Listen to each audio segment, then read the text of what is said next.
Bassebo ne banjabo abaami n'abakyala abantu ba Ssaabasajja Kabaka mwenna mu Buganda ne bweru wa Buganda mbalamusizza. Amanya gange ndi Fred Ssennoga Makubuya, omubaka wa Ssaabasajja Kabaka atwala essaza lya Southern California, Hawaii ne Arizona.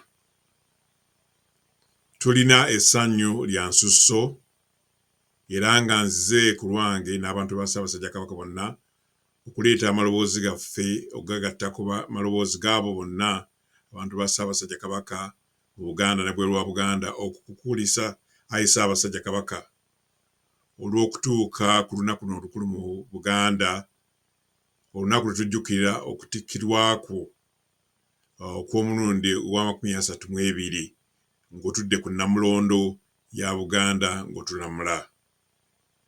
Ayi Ssaabasajja Kabaka wa Buganda Londa Mutebi, tukwebaza era kutukkulisa era tukwagaliza birungi byereere okuva mu ssaza lino erya Southern California, Hawaii ne Arizona. Tusaba Mukama akuume byonna byoyagala bitambule bulungi eri abantu bo Buganda ez'okudda ku ntikko. Ayi Ssaabasajja Kabaka wa Buganda, wangaala.